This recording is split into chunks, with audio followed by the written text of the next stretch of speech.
नारायण नारायण नारायण। हरे कृष्ण कृष्ण कृष्ण हरे हरे, हरे राम राम राम हरे हरे। श्रीमद् कुंज विहारिणे नमः। श्री बिहारी जी के चरणों में आप सभी के लिए मैं मंगल प्रार्थना करता हूँ। अस्तु, आइए कुछ साधना संबंधी बातों पर विचार करें।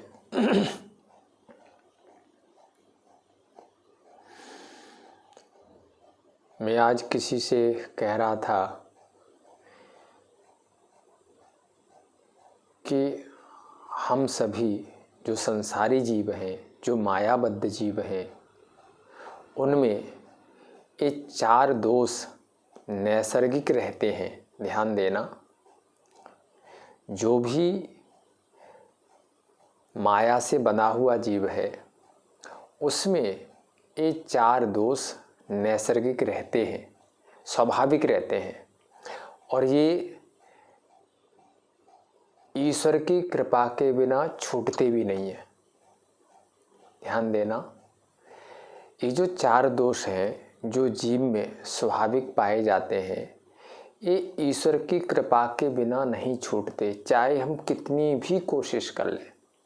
कौन कौन से दोष हैं मैंने ये पहले भी आपको जिक्र किया होगा, लेकिन मैं फिर दोबारा रिपीट कर रहा हूँ, क्योंकि यदि आप इन पर विचार करेंगे तभी आपको साधना आगे कर पाएंगे, नहीं तो आप 4 दिन करके फिर छोड़ देंगे। कौन कौन से दोष हैं?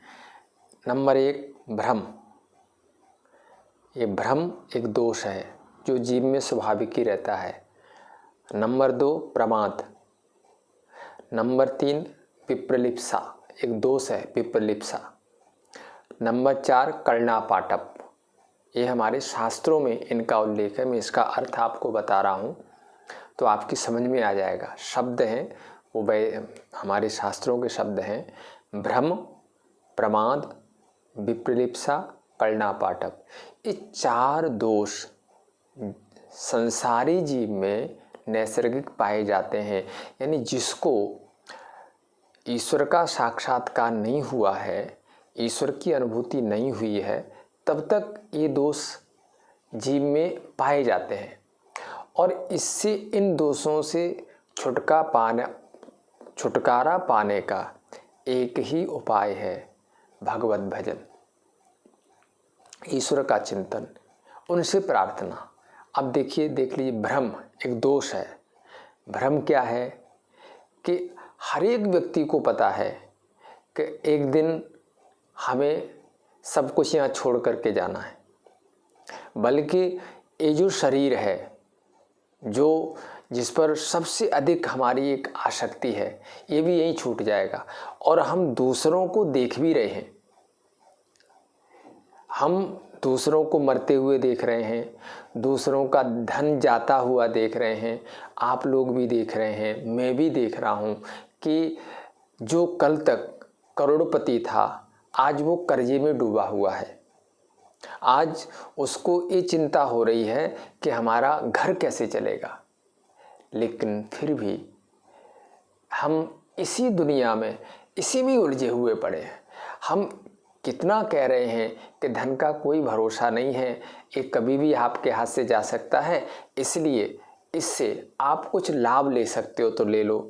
लेकिन फिर भी व्यक्ति उसको संभालने में लगा हुआ है, उसी के बारे में सोच रहा है, इसको कैसे रखा जाए कि ये अधिक से अधिक समय तक हमारे पास रह सके।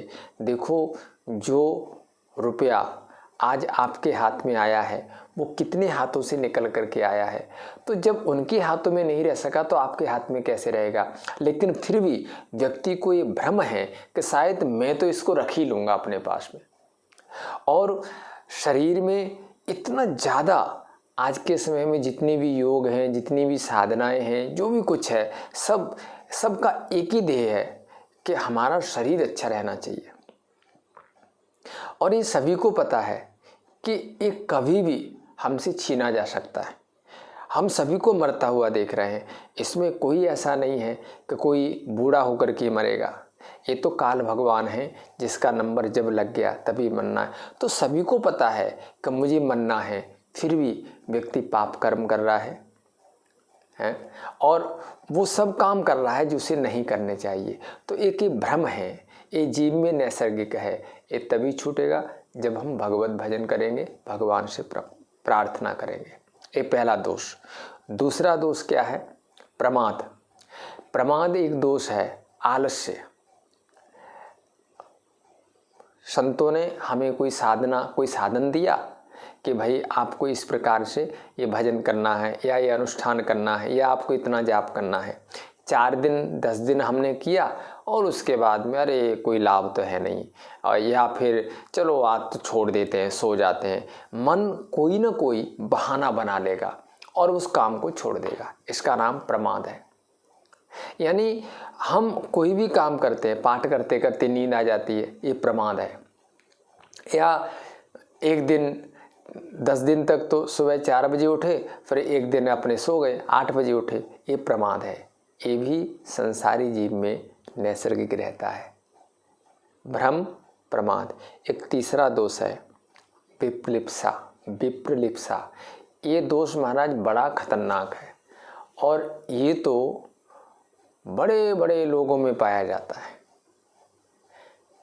विप्रलिप्सा का मतलब है अपने आप को अच्छा दिखाने की कोशिश करना, अपने आप को लोगों के सामने अच्छा दिखाने की कोशिश। मैं अच्छा हूँ, लोग ऐसा मुझे समझें। अच्छा बनने की कोशिश नहीं करनी, बल्कि लोग मुझे अच्छा कैसे समझें, बस ये देखना है। उसके लिए मुझे क्या आडंबर करना पड़ेगा, क्या करना पड़ेगा, मैं ऐसा क्या काम करूं कि लोगों की नज़रों में मैं अच्छा बन जाऊं। आजकल ये बहुत ज़्यादा, आप लगभग आप लोग जो समाज के बीच में रहते हो, आपको मिल जाएगा कि व्यक्ति धार्मिक संस्थाओं से इसलिए जुड़ा हुआ है क्योंकि लोग जानते हैं कि ये व्यक्ति अच्छा नहीं है, तो धार्मिक संस्था की आड़ में आकर के अपनी बुराइयों को छुपाना चाहता है। तो ये विप्रलिप्सा दोष है महाराज। ये तो बड़ों बड़ों में पाया जाता है, बल्कि बड़े लोगों में ज़्यादा पाया जाता है कि अच्छा बनना नहीं है, लोग मुझे अच्छा कैसे समझने लग जाएं, ऐसा मैं कुछ नाटक करूं कि लोगों की नज़रों में मैं अच्छा बना रहा हूँ। अंदर से सारा कुछ चल रहा है, मतलब जो भी कुछ दोष हैं वो अंदर छुपे हुए हैं, लेकिन हम समाज में अपना एक अच्छा चेहरा दिखाने की कोशिश करते हैं। ये विप्रलिप्सा दोष है। और चौथा है कर्ण पाटप, अल्पज्ञता। यानी कोई भी व्यक्ति कभी भी, ध्यान देना, ईश्वर के अलावा यदि कोई भी व्यक्ति ये कोशिश करता है कि मैं सर्वज्ञ हो जाऊं, यानी सब कुछ मुझे ज्ञान हो जाएगा, हर एक प्रकार की मुझे नॉलेज हो जाएगी, ऐसी जो अपने आप को यदि कोई दिखाता है तो पागलपन है। यानी ईश्वर के अलावा कोई सर्वज्ञ नहीं हो सकता। मैंने ये बात पहले भी एक बार कही है कि चाहे वो डॉक्टरी की लाइन में चले जाओ, चाहे किसी लाइन में चले जाओ, डॉक्टरी की लाइन में भी ऐसा नहीं है कि हमारे शरीर के हर एक अंग का कोई डॉक्टर माहिर होगा, हार्ट का भी, ब्रेन का भी, हड्डियों का भी, ऐसा नहीं। एक एक क्षेत्र में व्यक्ति तरक्की कर लेता है, लेकिन सभी क्षेत्र में यानी सर्वज्ञ कोई नहीं बन सकता। ये 4 दोष नैसर्गिक जीव में रहते हैं। भ्रम, यानी संसार छूट रहा है, रोज सुबह को हम झगड़ते हैं, शाम को फिर प्यार करते हैं, शाम को झगड़ते हैं, सुबह फिर। अभी तक ये समझ में नहीं आ रहा है कि आखिर हो क्या रहा है। ये हमने सुबह खाया, ये लगा बस तृप्त हो गए, दोपहर को फिर भूख लगाई। तो आखिर क्या जो भ्रम है ये कैसे निकलेगा? तो इसका एक ही हल है, ये भी जरा ध्यान से सुन लो। बारी मथे घृत हो ये बरु, सिकता से बरु तेल, बिनु हरि भजन न भव तरिय, यह सिद्धांत अपेल। गोस्वामी तुलसीदास जी ने ये बात कह दी, ध्यान देना। हो सकता है ऐसा हो जाए, वैसे होना असंभव है, लेकिन हो सकता है ऐसा हो जाए कि जो हम तेल निकालते हैं तो पहले मतलब सरसों डालते थे कोलू में, और सरसों डाल करके और उसमें से सरसों का तेल निकलता था। तो देखो, हो सकता है ऐसा हो जाए कि कोई सरसों की जगह बालू, बरेती उसके अंदर डाल दे, चक्की के अंदर डाल दे और बरेती डाल करके सरसों का तेल निकाल ले। ऐसा संभव हो जाए, वैसे ऐसा असंभव है, लेकिन कोई ऐसा कर ले। दूसरी बात, पानी को मंथन करके उसमें से मक्खन निकाल ले, क्योंकि मक्खन तो भाई दूध दही आदि से निकलता है। लेकिन कोई ये कर सके कि दूध की जगह, दही की जगह पानी को डाल ले और उसको मथ करके उसमें से घी निकाल ले। बारे मते घृत होई बरु सिकता से बरु तेल, बोले ये तो संभव हो सकता है, लेकिन बिनु हरि भजन न भवत्री, इस संसार सागर से, इन दोषों से छुटकारा नहीं हो सकता बिना हरि के भजन के। ध्यान देना, भगवत भजन के बिना ये जो हमारे अंदर जो नैसर्गिक दोष हैं, जो ये अज्ञान से पैदा हुए हैं, भगवत कृपा के बिना इनसे छुटकारा नहीं होगा। इसलिए मैं बार बार कह रहा हूँ कि अपने मन के अनुसार मत चलिए, शास्त्र के अनुसार चलिए, वैष्णव जनों के अनुसार चलिए। यदि आप अपने मन के अनुसार चलेंगे तो मन और बुद्धि तो भ्रमित हो जाते हैं। आपने खुद ही देखा होगा, कई बार दिशा भ्रम हो जाता है। हमें भी कई बार हुआ है कि हम उतर करके उल्टी तरफ चलने लग जाते हैं, बाद में पता चलता है कि अरे ये तो हम उल्टे जा रहे हैं, दिशा भ्रम हो जाता है। तो ये जो जब दिशा भ्रम हमें हो जाता है, बाद में पता चल जाता है, तो महाराज इस रास्ते में तो हमें कुछ पता ही नहीं है। इसलिए किसी वैष्णव पर, किसी संत पर विश्वास करो और उसके हिसाब से चलो। और ध्यान देना, ये श्रद्धा विश्वास भी ऐसे नहीं बनेंगे। आप सोच रहे होंगे ऐसे, इसके लिए भी आपको कुछ पहले कुछ पुण्य की पूंजी होनी चाहिए, तभी आप ये श्रद्धा विश्वास अपन में पैदा कर पाएंगे। नहीं तो संसारी जीव तो तर्क के अंदर ही जीता है। वो तो हर एक, आज मैंने कुछ लोगों को एक वीडियो डाली है गिरिराज जी के बारे में। वो थी, एक स्थान है गिरिराज परिक्रमा में, वहाँ पर भगवान के चरण बने हुए हैं पत्थर में, जो गिरिराज जी के ऊपर गिरिराज शिला पर चरण बने, और भी कई सारे निशान बने हुए हैं वहाँ पर। तो वो सुनाने वाले कहने लग गए कि देखो भाई, यदि आप बुद्धि के उसमें इसको नापोगे तो ये तुम्हारी कुछ समझ में नहीं आएगा। ये तर्क का विषय नहीं है, ये भाव का विषय है। इसलिए यदि इसमें इन चीज़ों का अनुभव करना है तो आपको भाव जगत में आना पड़ेगा। तर्कशील बनने से आपको ये सब कुछ नहीं मिलेगा, बल्कि तार्किक तो व्यक्ति बड़ा शुष्क हो जाता है। तो मेरा कहने का मतलब यही है कि विश्वास कीजिए और ईश्वर से प्रार्थना कीजिए। और ध्यान देना, यदि अपने श्रद्धा विश्वास बढ़ाने हैं तो रामचरितमानस के प्रारंभ में आया है, भवानी शंकरो वंदे श्रद्धा विश्वास रूपिणो। जो अभी आगे नवरात्रे आ रहे हैं तो मैं आपको संकेत करता चलूँ, आप इस बार नवरात्रों में जो माँ की उपासना करें तो उसमें एक ही संकल्प लें कि माँ हमारी श्रद्धा और विश्वास को पूरा दृढ़ कर दो। गोविंद के चरणों में, श्री हरि के चरणों में हमारा श्रद्धा और हमारा विश्वास दृढ़ हो जाए कि किसी प्रकार से हिले ना, चाहे कोई भी इसको हिलाने की कोशिश करे लेकिन ये हिले ना, ऐसा हमारा विश्वास बढ़ जाए। एक ऐसे भाव से आप अनुष्ठान करिए। आप जो भी कुछ करते हैं आप वो करिए, लेकिन माँ से प्रार्थना की, क्योंकि भवानी शंकरो वंदे श्रद्धा विश्वास रूपिणो याभ्याम बिना न पश्यन्ति सिद्धा स्वांतस्थमीश्वरम।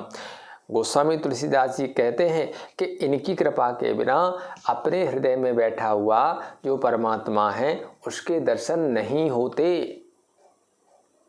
भवानी शंकरो वंदे, भगवान शिव की कृपा के बिना, माँ भगवती दुर्गा की कृपा के बिना जो हृदय में बैठा हुआ जो ईश्वर है उसके दर्शन नहीं होते, क्योंकि यही श्रद्धा और विश्वास का रूप है। यानी हमारे अंदर श्रद्धा विश्वास ये बढ़ाते हैं। तो आप आगे यदि नवरात्रों में कोई अनुष्ठान करते हैं तो इस बार ये भाव लेकर के करें कि माँ हमारा श्रद्धा विश्वास दृढ़ कर दो। ईश्वर के प्रति दृढ़ श्रद्धा विश्वास, जैसे अभी जगत में हो गया है ना कि हाँ हमें जगत से ही सुख मिलेगा, हमें पैसे सुख मिलेगा। अब ये कर दो कि माँ हमें ईश्वर से ही सुख मिलेगा और किसी से नहीं मिलेगा। क्योंकि देखो गरीब व्यक्ति है, वो ये कल्पना किए बैठा है कि शायद जब कल को पैसा होगा तो हमारे पास सुख होगा। राम सुखदास जी महाराज एक दृष्टांत दिया करते हैं कि एक जगह कहीं दो चूहे घूम रहे थे, तो उन दो चूहों को एक लड्डू दिखाई दिया। लड्डू जैसे कोई बूंदी का लड्डू हो दिखाई दिया, तो लड्डू को देख करके दोनों भाग खड़े हुए तो एक छलांग मार करके लड्डू के ऊपर कूद गया, लेकिन उसको पता नहीं था वो लड्डू पिंजरे के अंदर रखा हुआ था। तो उसने जैसे वो कूदा वैसे ही पिंजरे का ढक्कन बंद हो गया। अब बंद हो गया, चलो वो तो उसको दुख हुआ ही। जब उसने उसमें मुख मारा तो वो नकली लड्डू था, उसमें बस ऐसे मिट्टी का लड्डू बना करके गंध लगा रखी थी जिससे चूहा फंस जाए। तो अब वो बाहर निकलने के लिए छटपटा रहा था, बाहर निकलने के लिए अंदर, तो जो अंदर बाहर निकलने की छलांगे मार रहा था, तो जो बाहर रह गया ना वो ये कल्पना कर रहा है, वो बाहर वाला, कि देखो इसको लड्डू मिल गया ना तो ये खुशी से छलांगे मार रहा है, लेकिन ये तो उसी को पता है कि क्या समस्या है। इसी प्रकार से निर्धन व्यक्ति धनवानों को देख करके एक कल्पनाएं करता है कि देखो ये कितने सुखी हैं, कार में घूम रहे हैं, फर्स्ट क्लास कोठी में रह रहे हैं, लेकिन मैं ज़्यादा नहीं तो कम से कम 100 लोगों को तो मैं भी जानता हूँ ऐसे धनवानों को कि उनके पास पैसा है लेकिन सुख नहीं है। पैसा है, बेचैनी बहुत रहती है। पैसा है, घर में प्रेम नहीं है, बच्चा बात नहीं करता है। पैसा है, घर में बीमारियां हजारों भरी पड़ी हैं। तो आप समझिए इस बात को कि सुख भगवत कृपा से मिलेगा, जिनके ऊपर ईश्वर की कृपा है। वृंदावन में ऐसे बहुत लोग हैं, वो पेड़ के नीचे बैठ कर के भी आराम से सो रहे हैं। और महाराज शहरों में ऐसे बहुत लोग हैं जिनके पास करोड़ों रुपया है लेकिन रात को नींद नहीं आती है, गोलियां खाते हैं तो 2 घंटे नींद आती है। इसलिए मेरा यही कहना है कि भगवान का आश्रय लीजिए, इसी से ही हमारा कल्याण होगा। ओम जय जय श्री राधे श्री राधे श्री राधे।